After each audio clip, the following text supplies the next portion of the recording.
చెప్పారు కదా! అంటే ఇంకా ఎలాంటి సింప్టమ్స్ వల్ల చిన్న పిల్లలకి లివర్ ప్రాబ్లమ్ ఉందని గుర్తించాలి?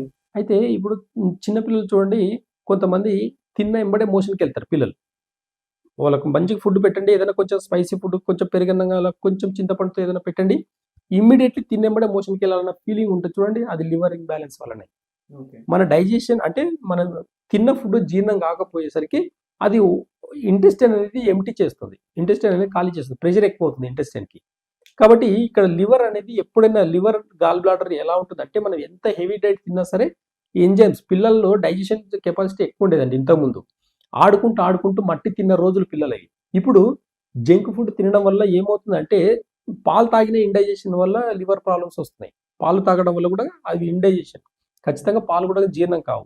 ఒకప్పుడు హెల్తీ పాలు దొరికేవండి. ఇప్పుడు దొరికే అన్ని కెమికల్ పాలు. దయచేసి పిల్లలందరికీ కూడంగా లివర్ బాగుండాలనుకుంటే ఖచ్చితంగా మిల్క్ ప్రొడక్ట్స్‌ని గానివ్వండి, కొంచెం పులుపుని తగ్గించి, జంక్ ఫుడ్, మైదా ఇలాంటివన్నీ తగ్గించి, రీఫైండ్ ఆయిల్ వాడడం కూడా కరెక్ట్ కాదు. ఇవన్నీ లివర్ మీద ఎఫెక్ట్ పడే ప్రొడక్ట్సే. లివర్ మీద ఎప్పుడైనా బాగా గుర్తుపెట్టుకోండి. నేచురల్‌గా తీసుకునే ఫుడ్‌కి లివర్ మంచిగా ఫంక్షన్ చేస్తుంది. ఎప్పుడైతే మనం జంక్ ఫుడ్ మీద ఎప్పుడైతే మనం ఈ అంటే ఎక్కువ పులుపు తిన్నా, ఎక్కువ పెరుగన్నం తిన్నా ఇవన్నీ కూడంగా ఇండైజెషన్‌ని క్రియేట్ చేస్తాయి. చాలామంది అనుకుంటారు పెరుగన్నం తింటే ఈజీగానే డైజెషన్ అవుతది కదా అని. అందరికి పాలు మంచివి కాదు. ఇప్పుడు మనం తీసుకునే పాలు, పెరుగు, మజ్జిగ ఇవన్నీ కూడంగా ఎంతవరకు అది నేచురల్ అనేది కూడా గుర్తుపెట్టుకోండి.